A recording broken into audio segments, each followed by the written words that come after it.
Good morning, everybody. I'd like to welcome you to this Friday's CAD Chat. The first thing I'd like to do is ask everyone to take a look at the panel on the right side. Some of you that are regulars here might know the panel and how it works. Under the attendees group box, there's an ability to raise your hand. If you don't mind, if you can hear me, let me know that you can hear me by raising your hand. Thanks, Bobby. Thanks, Brian. Okay, appreciate it. All right. So I think we'll go ahead and get started so everybody can get on with their Friday. It is Friday, TGIF. I'd like to begin, Mike, if you can go back one slide, to introduce Michael Mooney. He is with CAD Partners, distributor of the Smap3D software package that Progression has started to also distribute and support. He's the territorial technical manager for North and South America. And I want to thank you, Mike, for taking part in today's Friday CAD Chat. Today we're just going to have Today we're going to have a nice discussion on the P&ID piping and isometric capabilities with Smap3D and kind of demonstrate its integration with SOLIDWORKS. And I think many of you might be pleased with some of the capabilities that we have over and above what we might get with SOLIDWORKS routing. So, Mike, I think I'll go ahead and without further ado pass it on over to you. All right. Thank you, Jeremy. Just a little bit about the control panel inside of here. You have your control panel that's probably on the right-hand side of your screen. You can actually type in questions if you have any questions along the way, and we can answer them.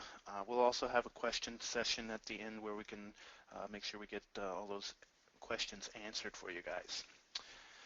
So a little bit about Smap3D. We're a plant design solution for SOLIDWORKS.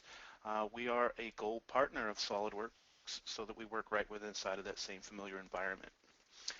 When you talk about plant design, most people initially think about oil and gas, but there's a lot of other industries that have plants, and really anything with pipes is where our sweet spot is. So the way that our system works is we have 3 different modules. We have a P&ID solution, and our P&ID system is an intelligent P&ID system so that you can put specific information about components, and then that information can transfer right on over into SOLIDWORKS, okay? So that we can do the 3D piping. And being database driven, all of that information from P&ID transfers over into SOLIDWORKS so that we can do the 3D piping, and then being database driven, we can also very quickly and easily generate single line isometric drawings, which are typically a lot of times required for manufacturing.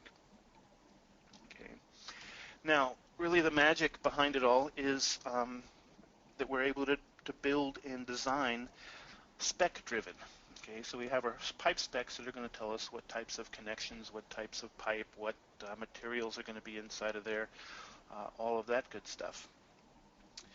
And these pipe specs are going to be used both by the P&ID system and by the 3D piping within inside of SOLIDWORKS. Okay. Now, the big value to this is it's really going to help you to not have to, manually tell the system what type of a flange you want to use or what type of a fitting should be used. Are you allowed to use 90 and 45 degree elbows, or are you allowed to use 22.5 degree elbows? Or do you want to limit things to certain sizes or certain angles? So we come with an extensive library of 2D symbols for P&ID, as well as the 3D SOLIDWORKS model library for all of the elbows and fittings and pipes and that kind of thing. But it's also completely customizable so that you can add your own special valves or pumps or pieces of equipment that you want to put in there from the distributor or manufacturer that you wish to use. Okay, and then all of that, as far as from 3D, is able to be then pushed out into the isometric drawings for fabrication information. All right, so let's jump over and we'll take a look here at SOLIDWORKS and Smap3D. Now the example that we're going to look at today is a simple skid here with a couple of tanks, a heat exchanger, a couple of pumps, a filter, and of course some pipes and valves and all that good stuff. Now being, again, Gold Partner means that we work right within inside of SOLIDWORKS, so we have a couple of tabs up here in the Command Manager for our SMAP tools. We also have another tab in the feature tree, okay, and I've split my feature tree so that I can see SOLIDWORKS up at the top and I can see SMAP down at the bottom here. But this is where we can kind of interface everything. But another very unique thing about Smap3D is we have vision right into our P&ID system. Okay, so here's all of our components in the P&ID project. Okay, if we click on them, it highlights them. It'll also show us information about those components so that we can see, okay, well, what is that? But we can also view all of our pipelines as well. Okay, so we have vision into that. Now what this is going to do, calling it a to-do list, make sure that I've put all of my components from P&ID into my SOLIDWORKS model. Okay, because our P&ID is our controlling document. Now let's jump over here and take a look at our P&ID, which is integrated as well.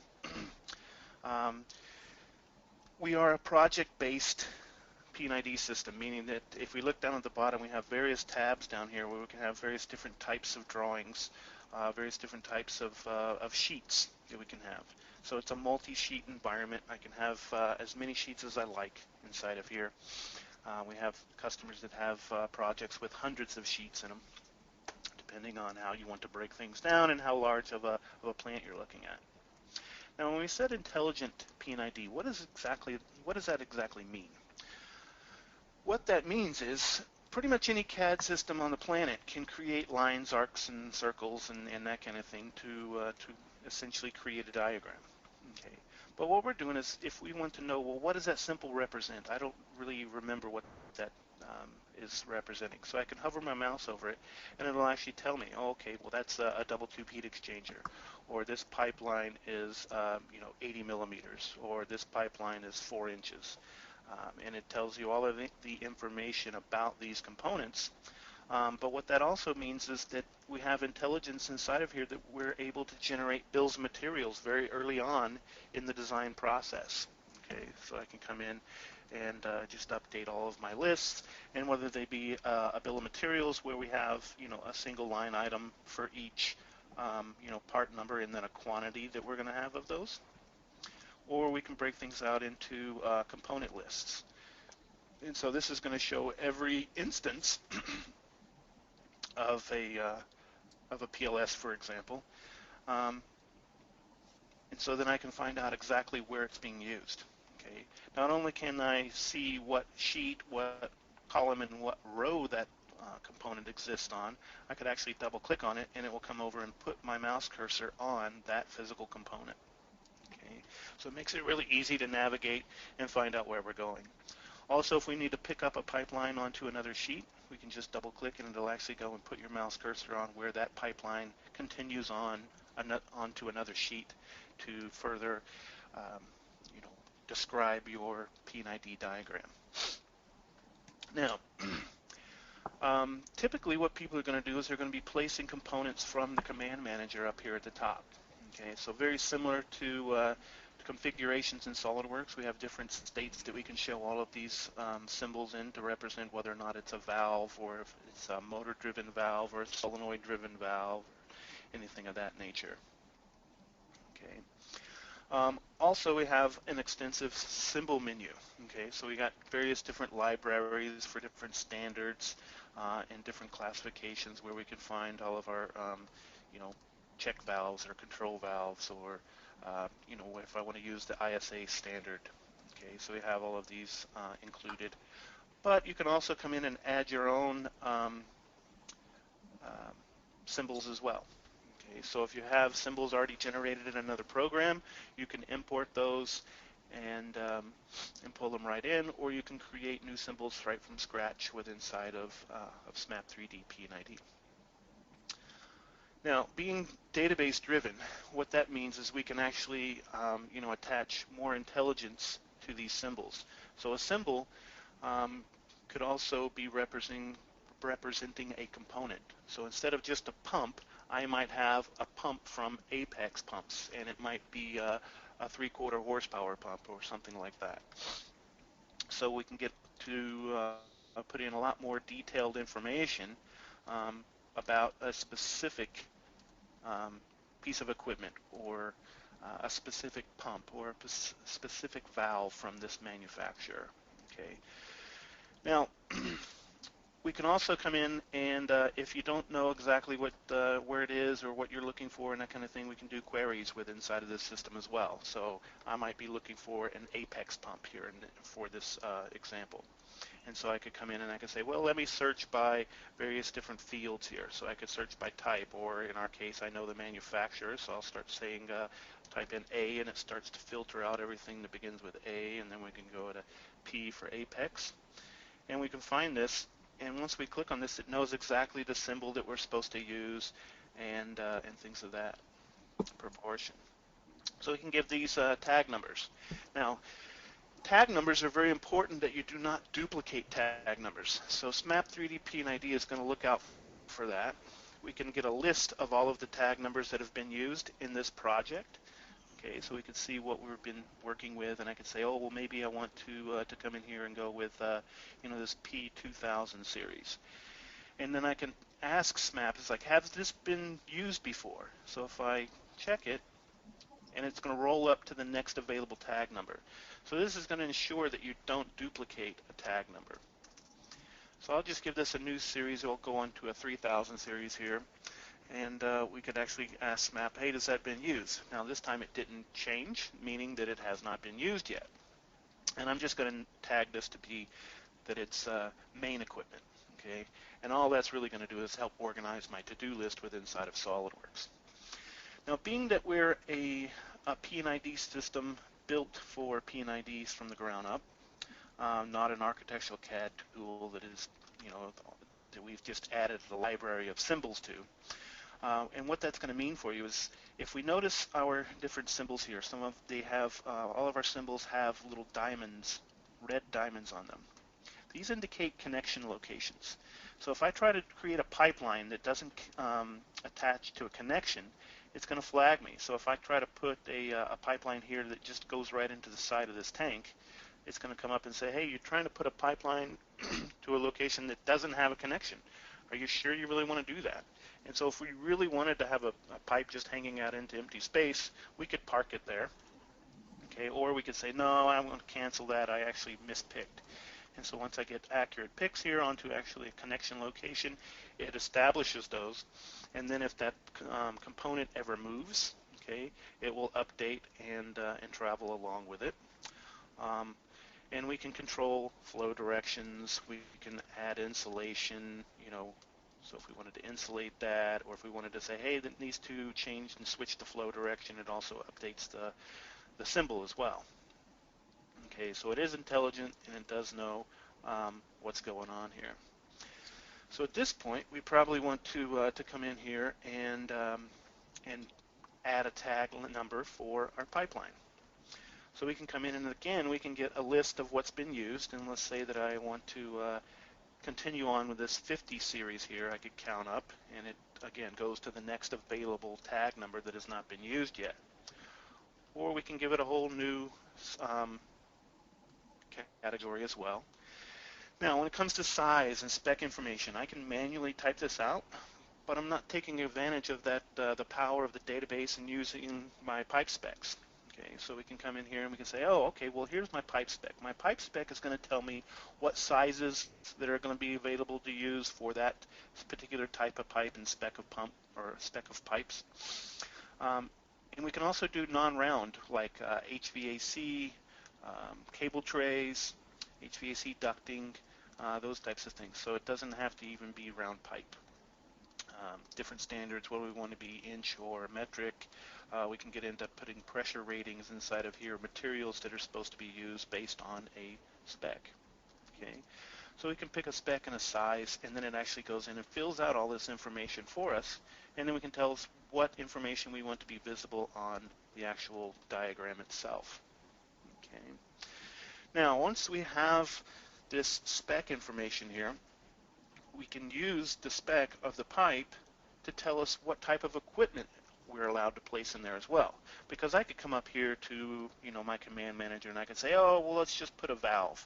And I could put any old valve in there and it might not work for the pressure rating that we're working with or something like that.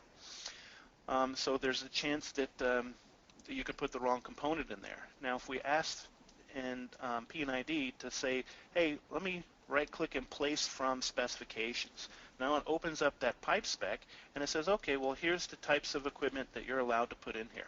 Okay, so I got 4 different types of pieces of equipment that the spec has told me what I'm allowed to put in. And it also picks the correct size and all that good stuff. So we can say, let's put in this globe valve. We can pop it right into the pipeline here. I can give it a tag number here. We'll say V3000. We'll check to see if that's been used. And it also has all the connection information and the sizes that it knows that it has there. Okay. Now I can also tell P&ID, say, oh, you know what? It would be better if I put this valve right onto the nozzle. Okay, to eliminate that extra piece of pipe, one less weld that we have to do, and so save a little money there.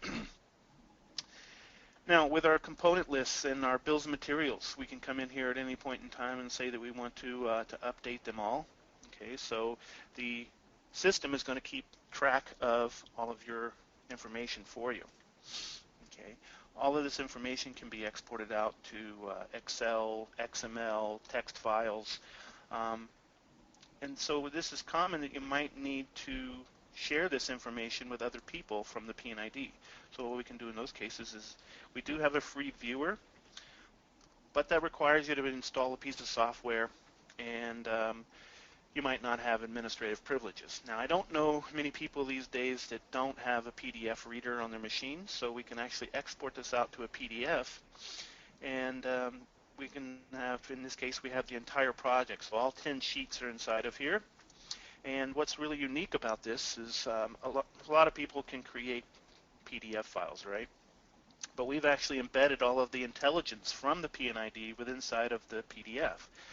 Okay, so if you want to know what things are, so essentially what we've really created here is a viewer for P&ID right within inside of a PDF. Okay, so really the only thing that people need to view this is a PDF reader. They don't need any CAD or SMAP on their machine. Now, how does all of this relate and get back into SolidWorks? Okay, so if we click back over here, all we need to do is refresh our P&ID project, which database driven is going to pull all of that information back in and synchronize it.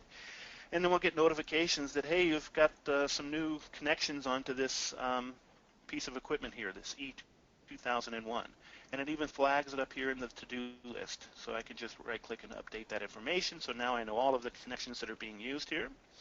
And then I can also see with orange symbol here that I have 2 new pieces of equipment, and I got a big flag up here at the top of my to-do list.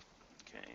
So we need to get this information in here. Now there's a couple of ways that we can add components into SolidWorks from P&ID.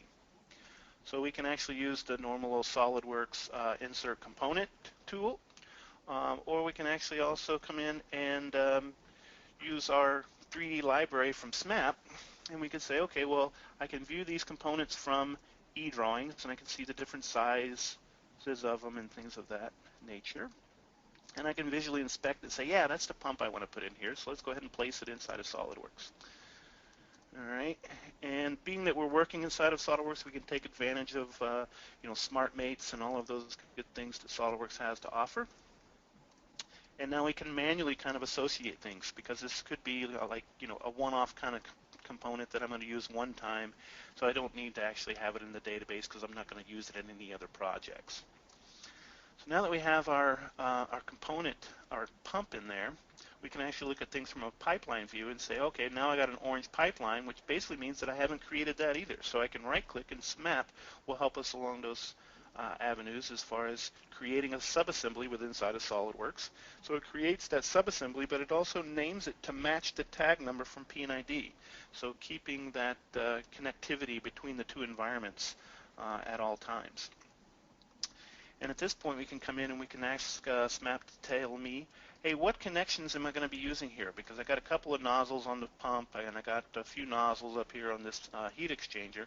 So I can right-click and tell it to show me the from to points, and it's going to put little red dots on the nozzles that are used in this pipeline, so that I can, okay, hide them now, and I'm ready to create a 3D sketch. Okay. And then I can even have SOLIDWORKS help me along the way as far as just tell it I want to go from this nozzle over here to this nozzle. Use my little SOLIDWORKS magnifying glass there. And it's kind of like a sketching for dummies, if you will. It's going to generate a 3D path for me. I can modify this, add dimensions, but in this case I'll say that I'm pretty happy with that. Let's just turn this into a path. Okay, so we can generate a path out of this, and then we want to assign all of that information from P&ID to that path so that it knows the size and the spec and what types of connections are going to be used. And then all we have to do from Smap is tell it to calculate the pipeline. Okay, so our pipe spec is now telling it, okay, well, you use this type of elbow, this wall thickness of pipe, or this schedule of pipe. At my heat exchanger and the interface to my pump, I need a flange and a gasket to be put in there as well. Okay, so the system knows all of that information that's supposed to be placed in there, and it even knows that there's supposed to be weld gaps and how big those weld gaps are based on the size of pipe that I'm working with. And we can even see, if I zoom in here, it put on a flange and even a gasket down inside of there as well. So what that's going to allow us to do is to generate extremely accurate cut lists for all the pieces of pipe, including all of the equipment that need to be placed in there. And so now I can look at a very automated way to create this, as far as I can just right-click and tell Smap to place this fitting into my SOLIDWORKS. Okay. And so being that that pipe spec is telling us, okay, we know exactly what 3D model to go in and put in for that particular piece of equipment. And so then we can come in and, again, leveraging SOLIDWORKS SmartMates, it knows exactly the positions that it's supposed to be in based off of what I'm going to drop it onto. So we'll put it right into that pipeline there. We can control the directions, flip that around. You could even come in and, if you wanted to say, well, we want to make sure that it's still accessible to somebody that's actually standing on the floor, so we can put it a certain distance away from other pieces to make sure that somebody can reach it if they need to actually turn that valve on or off. So now I've got that in there. I've got everything from P&ID updated because I got a big green check mark up here at the top, and all of my components are now green, meaning we're good to go. So I can also tell it that, hey, I still haven't cut this piece of pipe and put in all the connection details, so I can recalculate this pipeline, and it is going to find out, oh, I've got a valve in there now. That valve needs a flange and a gasket on each side of the valve. So it goes in and it chops that pipe into two pieces, and it also will trim it back to accommodate the flange and gasket. So now that we have this, Smap has guided me along the way of actually organizing my feature tree for me, so that I have everything broken off into its own subassemblies, or essentially into its own spool already. And so now we can actually use all the power that we have within inside of SOLIDWORKS to do SOLIDWORKS drawings. If you wanted to look at those, we could pull it into SOLIDWORKS simulation to do some stress analysis, or flow to do some fluid flow analysis. SOLIDWORKS drawings, whatever you might need there. Now, a lot of times it's a requirement that you need a isometric or a single line isometric style of drawing. Okay, also commonly associated with isogen. And so we can actually create that, because that's something that SOLIDWORKS does not do. And so we can just come in here, click two buttons, start ISO, then hit finish, and it'll go through and convert all of this information into a single line isogen style of drawing. And this can be very valuable, because a lot of times, again, these are requirements that the shop needs, this style and format of drawing. Okay, and so by default it's going to create a DXF. We can control what file formats you might want that in. But it does unique things like putting in elevation callouts, labeling things, converting them to certain types of symbols, but also generating accurate bills of materials. So I have my total linear feet of pipe, how many gaskets and flanges, but it even knew, even though I didn't put them into SolidWorks, into the SolidWorks model, it knows that I need 64 washers, 32 nuts, 32 bolts, and one globe valve. It also knows each individual cut length of pipe, the end preparations needed, the size, and its part numbers. Okay. So a lot of customization can be done to this, but this really kind of completes the entire loop. We can also have control whether or not you would want this into you know, a SolidWorks format as well. So I could actually convert that right over into a SolidWorks drawing. Okay. And so then if I was to come back over here into SolidWorks, I could say maybe I want to view that in my SolidWorks environment instead of you know, whatever I use to view DXF files. And so being that we're creating 100% native SolidWorks parts and assemblies, we're fully compliant with Enterprise PDM and all of the other tools within inside of the SolidWorks family. Okay. So let's go back and we'll open things up here for questions and see if we can take a look at some of these. Okay. So, Jeremy, do we have any questions that we need? I don't see any questions. Just a quick reminder, everybody. There is a questions panel, and if you have any questions you'd like to ask, feel free to open that panel up, enter your questions for us. We'll be happy to try and answer that. Sorry, I have some background noise. Sorry. Great demonstration, Michael. Thank you so much. You did that at marathon pace. We usually have quite a few questions, so I wanted to make sure we had time to Has some time, those. yeah, But, absolutely. yeah, if anybody wants some more information or want to see a more in-depth demo or something, you know, to your speed and to your environment, please contact Jeremy or anybody at Progression. They're one of our top resellers and very knowledgeable on the product and the industry. So. Thanks so much. And if you wouldn't mind hitting that one more time, just a quick reminder for everybody, we have some more events coming up. Progression Favorites Tips and Tricks going to be next Friday, the 22nd, and then on the 29th we'll have a little bit of discussion on the model-based or MBD, model-based definition, some of the new functionality that SolidWorks has released. I think some of you might be excited about that. Trying to go more paperless and including a lot more information in our models. So I'm just taking a quick look here again. I think Keith might be asking, maybe the question is, how much is it? I'm not sure if that's what the question is. I'd encourage you to get in touch with your account rep, Tia, Nick, and so on, because we would want to discuss basically what kind of solution we might need to include, right? And I'm not sure if you exactly covered that, but there are separate products, if you will. If you just need the P&ID, then you might just need to purchase that portion of SMAP. There you go. If you need both P&ID and piping, or if you need all three, the isogen as well. So that's going to influence the costs, and I encourage you to get in touch with Tia, Nick, or Ashley, and we'd be happy to discuss that with you. Hopefully that answers the question you had there, Keith.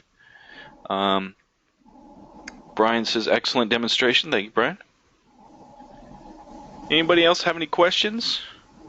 Feel free to use the questions panel there inside the webinar interface. I'm not seeing anything. Once again, let me thank you, Michael, for taking the time out to join us this Friday for our Friday CAD Chat. I think it was one of our best. All right, thank you again. Yeah, we're glad to be here. All right. I think at this point, fun, safe weekend. Yeah, everybody have a great weekend, and try to stay dry if you're in Texas. And at this point, I guess we'll go ahead and thank everyone once in final time, and have a great weekend, everybody.